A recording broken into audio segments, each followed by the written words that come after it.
Hello everyone. Today we are going to review the movie Brightburn. So this movie is well, let me get off. Let me start off. Jesus. What was I trying to say there?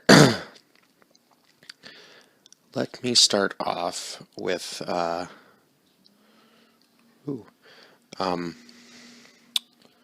with the cast of the movie.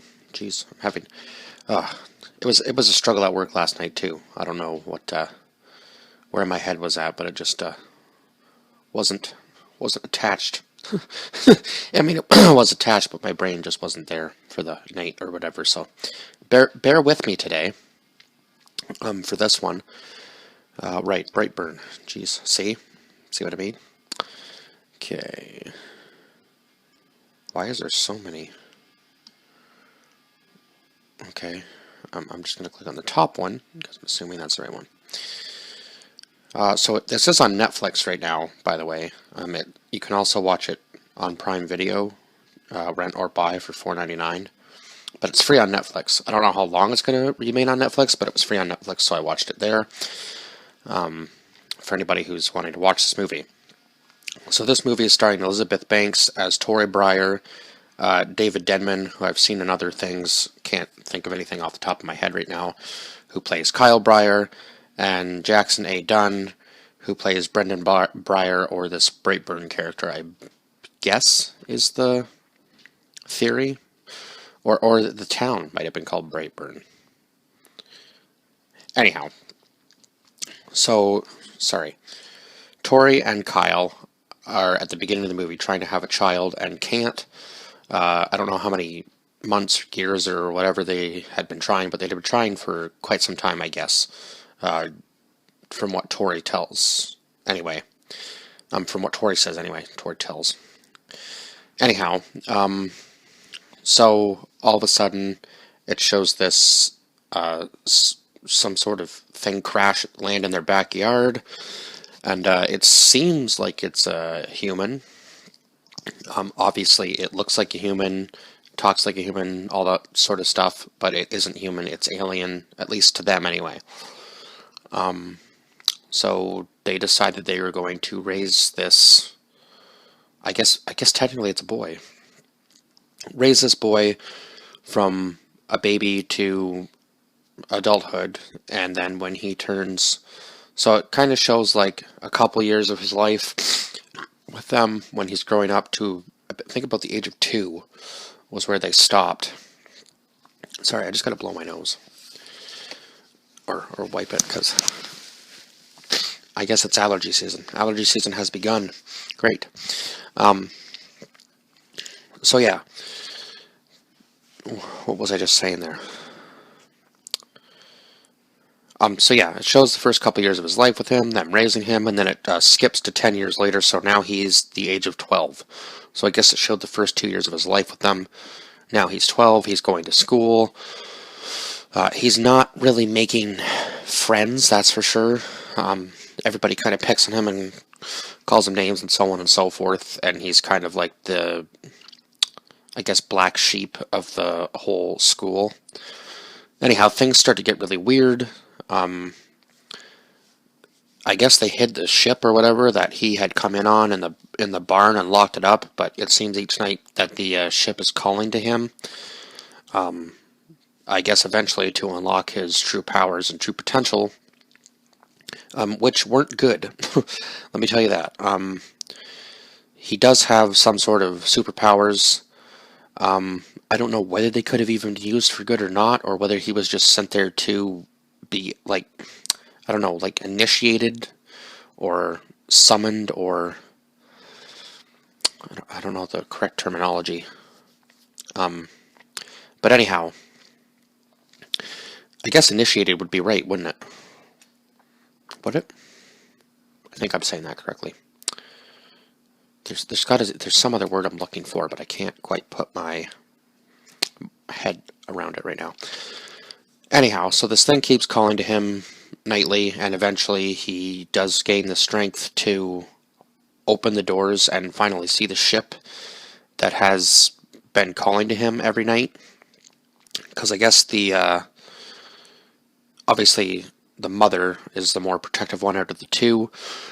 She tries to keep him out of the barn, obviously for that reason, and he keeps getting drawn to it for the reason that it's calling to him until finally he's able to decipher the words that it's actually saying, and that's when he decides that he's just going to start killing everybody, and clearly not using the powers for any good, just for his own personal gain. I think the first one was when they went camping. I think the first time you really ever see his powers was when they went camping, yeah, because he sneaks into this girl's room that he likes, thinking that that's gonna, I guess, maybe get him somewhere with her. I mean, he's still young, so obviously he's young and he's different compared to everybody else, right? So he doesn't really know how to, I guess, follow the social norms. So he sneaks into her bedroom and starts playing her this song. The scene was just completely creepy because he's so quick that, like, you don't actually ever see him in the room except for like a split second behind the curtain before he, I guess, jumps out the window potentially. Yeah, it was a really creepy scene. So anyhow, she says that he was there. Obviously, the mother says there's nobody there. She says the name of the person that was standing there, and then the mother kind of like has a shocked look on her face. And then the next day, when they're doing this, I don't know, trust fall exercise type thing in gym class, I'm assuming, she decides not to catch him.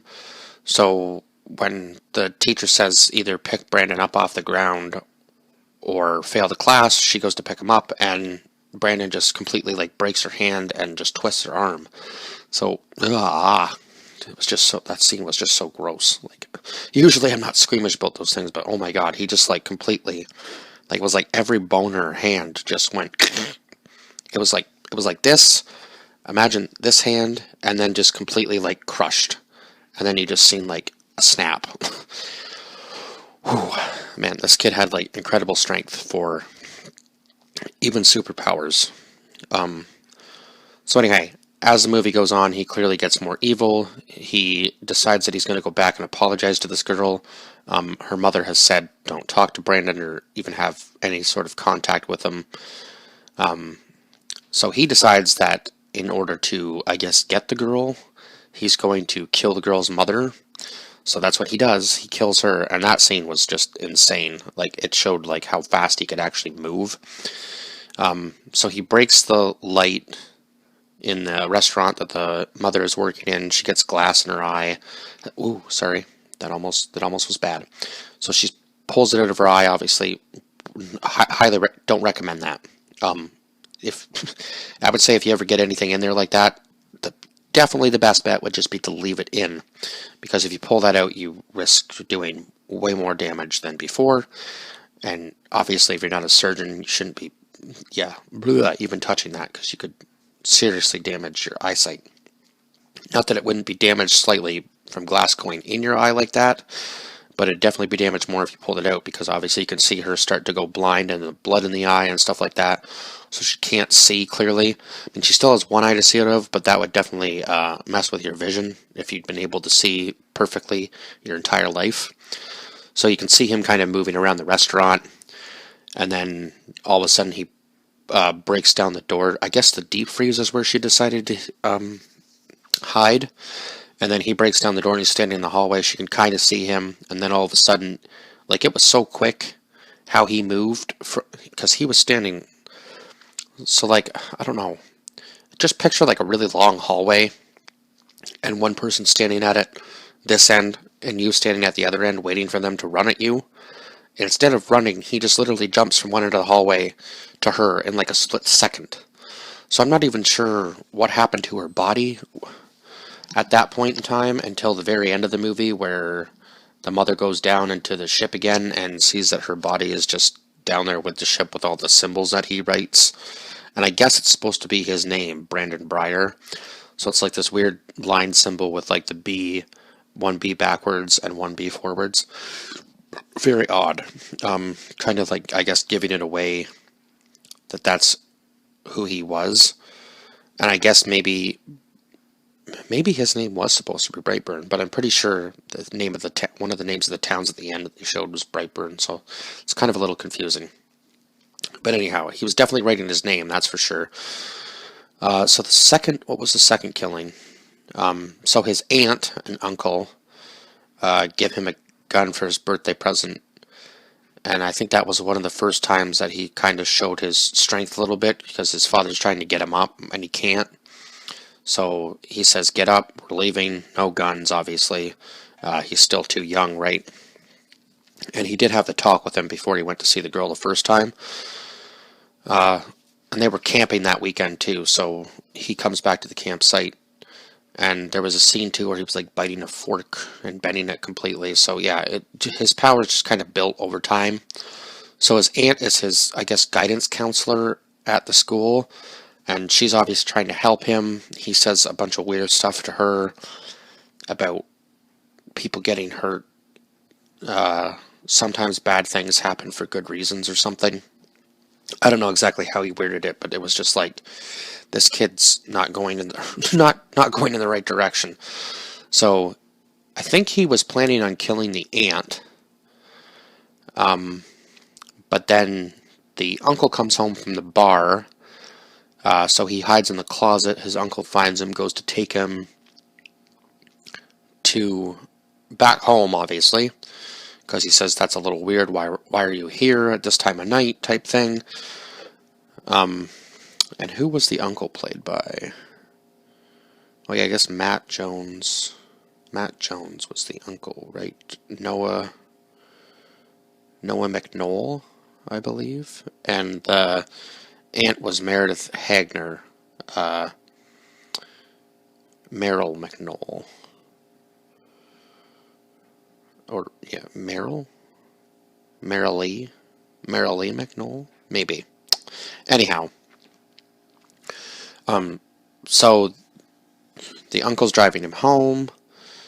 Noah, or the uncle. I'm just gonna continue with the uncle. No, you kind of know. I guess you know his name a little bit. So the uncle's driving him home, and Brandon is able to. Was he in the vehicle with him and then somehow gets out? Yeah, I can't remember exactly how that scene went. Or did he not even get in the truck? I can't remember exactly whether he was in there with him or not in the beginning. But anyhow, something happens there. The uncle's driving down the road, and then the truck starts to...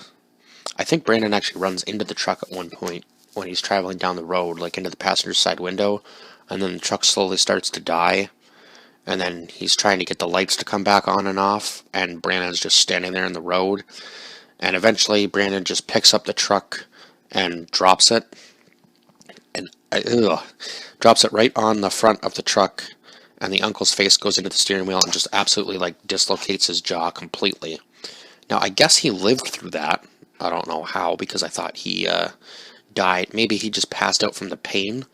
I'm not really sure, because he did end up in the hospital, but they wouldn't let anybody in to see him because his face was so disfigured. So I guess they ended up living. I'm not really sure. That seems kind of weird that he would let them go. I'm sure he got to them eventually. It just never shows that. So... Oh no, he does pass away, right? The uncle does pass away. I think he must have died in the hospital, yeah. So or did he die in the car? So weird. I think he must have died in the hospital.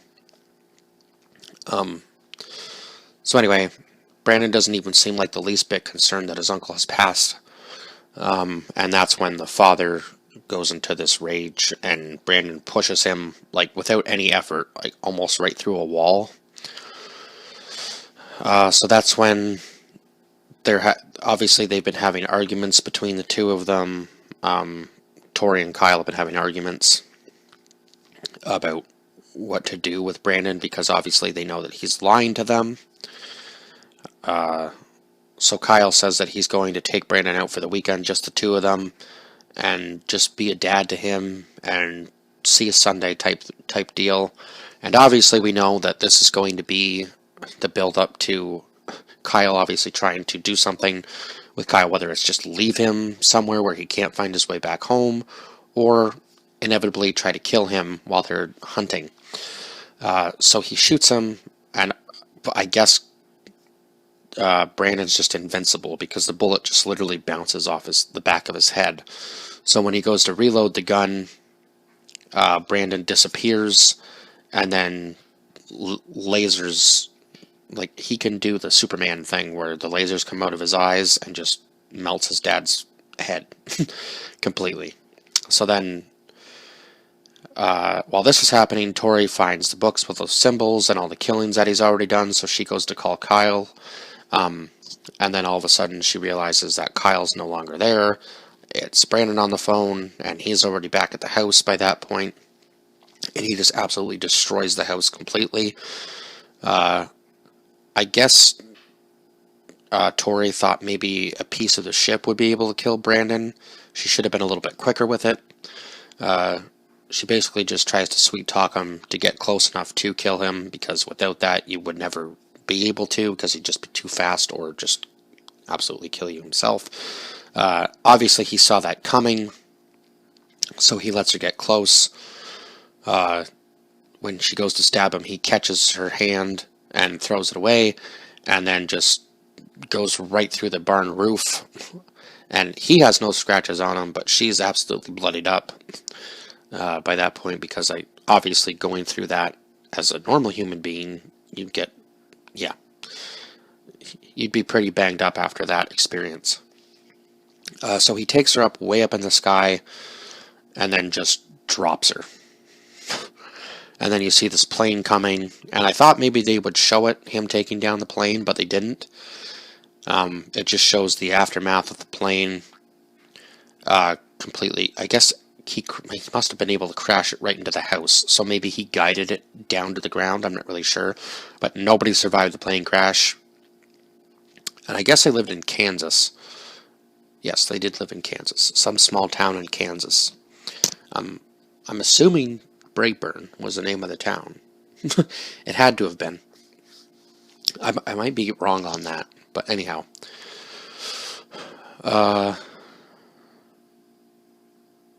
So then it shows all the things that he's doing throughout other cities, because eventually, if nobody can get to him to kill him, he's just going to completely wipe out the world single-handedly. And that's what it looks like he's doing at the end of in the end credits, when he's just going around just destroying everything and killing everybody. So I think that was it. I think I literally covered more than I thought I was going to about that movie. Really well done movie. Definitely different for the horror genre, I would say. It was kind of like a slow build up, kind of like an Eli Roth style. So now I'm not sure who did direct this actually. Let's just see here. Who was the? Well, it's obviously not unlocked phone. David Yurvosky. So I wonder if he and Brian Gunn and Mark Gunn were the writers. Kind of wondering if he had any inspiration from Eli Roth, because this kind of does feel like the Eli Roth type film, where it's like slowly building you up to the horror, and then as it goes, it just gets more and more intense. So I wonder if he had any inspiration from Eli Roth. But I'm going to give this movie a 10. I thought it was excellent. It definitely kept you on the edge of your seat, definitely during the horror scenes, because you weren't sure where this kid was going to come from. Like, whether he was going to be coming through the walls, right in front of you, behind you, like how fast he was going to go. I think that was the most incredible thing in most of these scenes, was just how fast he could move. And just, yeah, the jump scares that created alone were pretty incredible. But I hope to see, maybe we'll see a second one. I'm not really sure how he would disguise himself now, because, well, I guess he has the mask on, so nobody would know his true identity unless he had the mask off in front of them, like as he was destroying something. But yeah, it seems kind of odd. I guess he did kill the cops, though, that came to the house originally, so nobody would really understand what had happened unless they'd been there. So yeah, I guess he kind of got off pretty easy in the end, because nobody would have known that he was capable of that unless he had shown them, right? But yeah, giving this movie a 10 for sure. I think I've rambled on long enough now about other stuff. I don't want to talk about too much more because then I'm just going into a whole like scene by scene thing about the movie, right? And I want other people to enjoy this movie. So, as always, like, share, subscribe, and comment down below your thoughts on this film if you've seen it. If not, definitely go watch it before watching this review because I'm sure that, yeah, there are plenty of spoilers in this. So, if you get like a minute in, just kind of scroll through and then go watch the movie and then come back and watch this. I know I'm saying this at the end. I should probably say this more at the beginning of my reviews too. I know this one is a little more in depth than some of them, but hey. That's all for now, and I will see you guys in the next one. Bye-bye.